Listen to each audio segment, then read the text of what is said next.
Media Korea tiba-tiba mengaku khawatir Song Hyun-min dan kawan-kawan bertemu timnas Indonesia. Ada apa? Dulu menolak, kini tertarik. Apakah Justin Hubner sindir keras Miss Hilgers? Mengaku sangat sedih, Ramadan Sananta ingin kembali kepada timnas Indonesia. Simak selengkapnya di sini hanya di Kamus Bola bersama saya untuk Anda.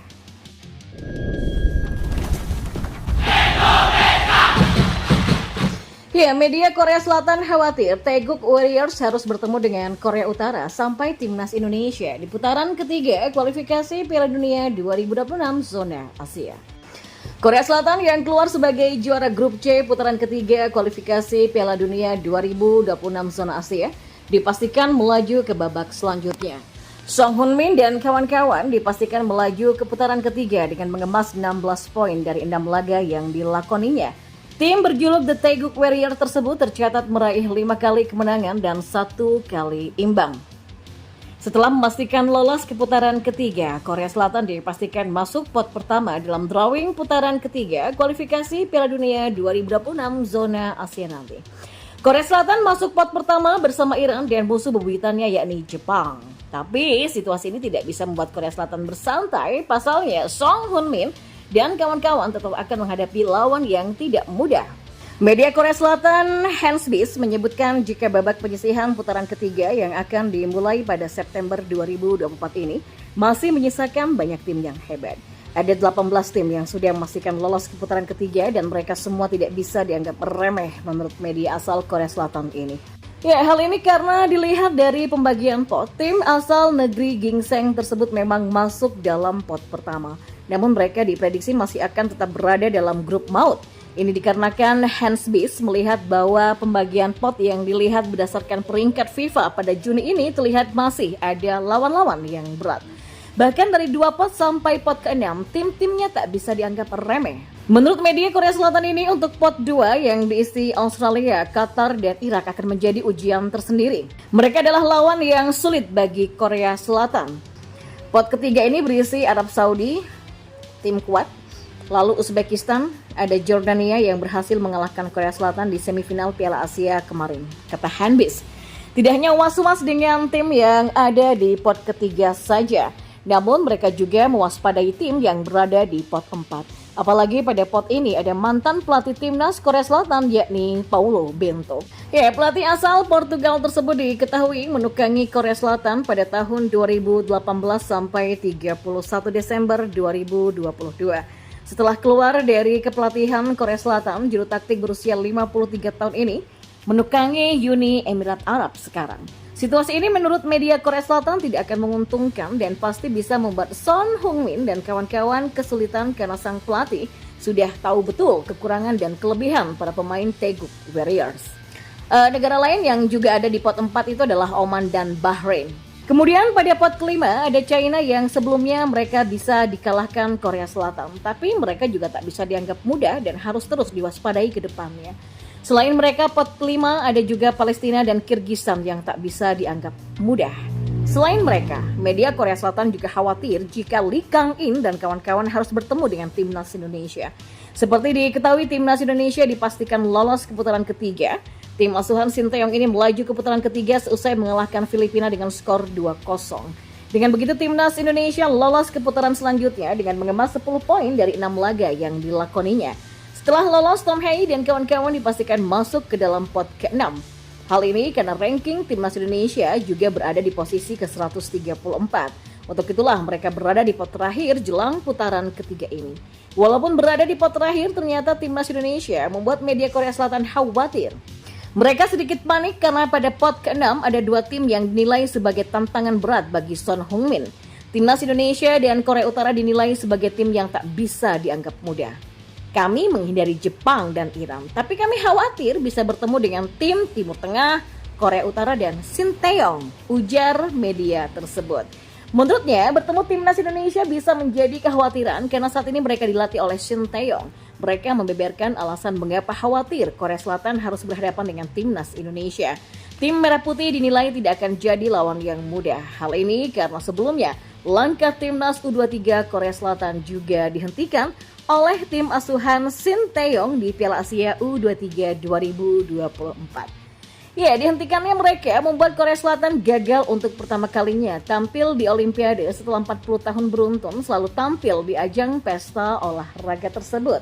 Menurut media Korea Selatan, Shin Tae-yong juga terlalu memahami sepak bola mereka sehingga hal itu bisa menjadi ancaman kalau mereka bertemu dengan timnas Indonesia. Sebab langkah Korsel U23 juga sudah dihentikan dan gagal ke Olimpiade 2024 Paris. Untuk itulah, kalau mereka bertemu dengan Shin Tae-yong nantinya tak akan mudah perjuangannya. Shin Tae-yong menjadi salah satu alasan Korea Selatan ingin menghindari timnas Indonesia di putaran ketiga nantinya. Korea Utara merupakan tim yang punya hubungan diplomatik yang rumit. Dan kalau Indonesia dipimpin oleh pelatih Shin Tae-yong, ya sehingga nampaknya tidak akan mudah untuk menghadapinya. Selain dua tim ini, untuk pot 6 juga ada Kuwait. Tapi media Korea Selatan sepertinya ingin menghindari timnas Indonesia dan Korea Utara di putaran ketiga nantinya. Sementara itu, untuk lawan-lawannya ini akan diketahui setelah undian grup selesai dilakukan. Untuk undian ini dijadwalkan akan berlangsung di Kuala Lumpur, Malaysia pada 27 Juni mendatang. Di sisi lain, Justin Hubner rupanya menyindir para pemain keturunan yang dulu menolak berseragam timnas Indonesia, tetapi kini ternyata tertarik bergabung selepas Garuda lolos ke putaran ketiga kualifikasi Piala Dunia 2026 zona Asia. Hal ini disampaikan Justin Hubner lewat unggahan berbayar di Instagram Story miliknya pada Jumat hari ini. Sebelumnya tidak ada yang mau bermain untuk Indonesia, dan sekarang mereka melihat kami melakukan hal bagus dan mereka ingin bergabung. Lucu sekali, tulisnya. Hubner sama sekali tidak menyebut nama dalam unggahannya, tapi melihat isu yang beredar, ada nama-nama pemain keturunan yang sempat menolak dan kini tertarik bergabung dengan skuad Garuda. Salah satu pemain yang disebut-sebut tertarik berseragam timnas Indonesia adalah Miss Hilgers. Pemain FC20 itu sebelumnya pernah menolak tawaran PSSI untuk dinaturalisasi. Mantan Exco PSSI Hassani Abdul Ghani sempat membongkar alasan Miss Hilgers tak jadi dinaturalisasi. Sang pemain diklaim sudah menyatakan kesediaan jadi WNI tetapi tiba-tiba berubah pikiran. Miss Hilgers ini sedikit lagi waktu itu tiba-tiba mengatakan belum ready. Ya kami nggak tahu kenapa, kata Hassani.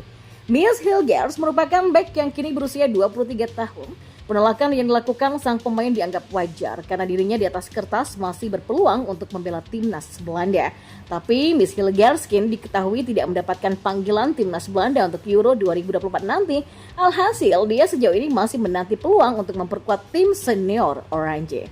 Ya, menyita dari transfer market, Miss Hilgers tercatat baru tampil sekali untuk timnas Belanda dan itu pun terjadi bersama tim U21 di laga uji coba pada 2022 silam. Selepas itu, Hilgers tidak lagi mendapatkan panggilan timnas Belanda di level kelompok umur ataupun tim senior. Hal ini pun membuatnya masih memenuhi syarat untuk pindah asosiasi dan bermain untuk timnas Indonesia. Ya, pemain Persis Solo Ramadan Sananta akhirnya buka suara setelah tidak dipanggil oleh Shin Tae-yong ke timnas Indonesia. Pesepak bola berusia 21 tahun itu mengaku sedih dilupakan Shin Tae-yong. Shin Tae-yong memang memanggil 24 pemain timnas Indonesia untuk melawan Irak dan Filipina pada grup F putaran kedua kualifikasi Piala Dunia 2026 zona Asia. Tidak ada nama Ramadan Sananta dalam skuad tim merah putih. Bisa dibilang ini untuk pertama kalinya Ramadan Sananta tak dibawa Shin Tae-yong. Shin Tae-yong lebih memilih memasukkan 3 striker murni, yakni Rafael Struijk, Ragnar Oratmangun, dan Dimas Derajat. Ramadan Sananta tidak tahu alasan kenapa Shin Tae-yong tidak memanggilnya ke timnas Indonesia. Tapi ia mencoba berpikir positif dan bertekad memperbaiki penampilannya. Adapun timnas Indonesia memang mengalami kekalahan 0-2 dari Irak pada 6 Juni kemarin. Sedangkan saat bertemu dengan Filipina, timnas Indonesia menang dengan skor 2-0 pada 11 Juni lalu. Kedua pertandingan ini digelar di SUGBK Jakarta Pusat. Timnas Indonesia pun berhasil melaju ke putaran ketiga kualifikasi Piala Dunia 2026 zona Asia. Hal tersebut dikarenakan timnas Indonesia mengakhiri grup F dengan duduk di posisi kedua dan mendapatkan 10 poin. Timnas Indonesia mencatatkan 3 kemenangan, 2 kalah, dan 1 imbang.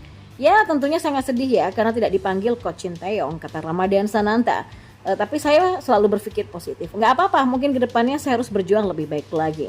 Ya, selama membela timnas Indonesia, Ramadan Sananta mengaku selalu mendapatkan ilmu dari Shin Tae-yong.